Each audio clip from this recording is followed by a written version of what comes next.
Indeed, it was a strange brew that converged upon Sporting Kansas City and Children's Mercy Park Wednesday evening as San Jose Earthquakes came to visit.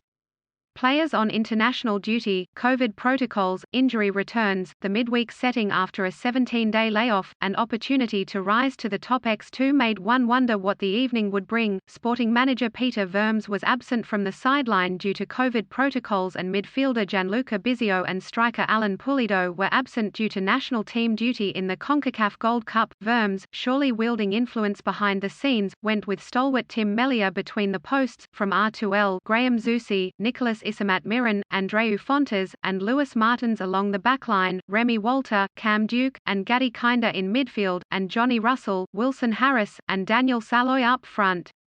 Of that starting 11, Isamat Miran, Walter, and Kinder were all returning from long-term injuries. Opportunity knocked for those players to lock a spot in the lineup, but chances were in the air for the team as well. An opportunity to jump atop not only MLS's Western Conference, but the Supporters' Shield standings was present for the hosts as well. After the matches opponents recently held in hand, much went idle Kansas City's way in the last week.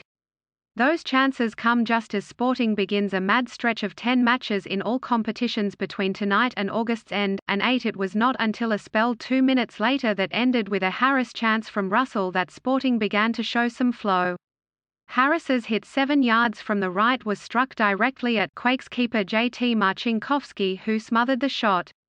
Saloy, in the 4 minutes later, a driving Duke seemed destined to open the scoring as he streaked in on Marcinkowski on a solo run through San Jose's gut.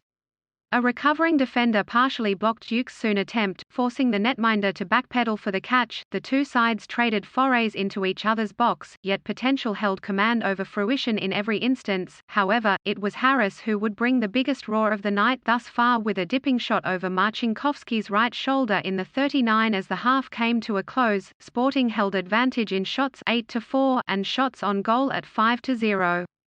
Which side lamented the misses the most would clearly play into the match result. The second half began with Jalen Lindsay coming into the match for Walter, the victim of a dangerous tackle before the whistle.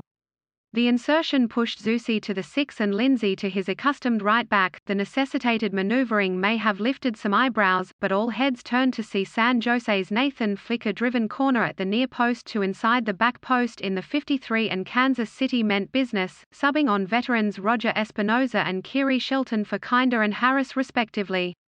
Fight became war as San Jose invoked all tactics to find their fleeting joy. Sporting strung together attack after attack to no avail. It seemed the battle had been lost. Saloy cut back for a chance off a long ball in the dying minute with 2 defenders on him, but his shot was at Marcinkowski as the wild match ended in a draw. Kansas City will travel to Seattle for a big mid-season matchup with the Sounders Sunday evening, 8 p.m. Central Standard Time.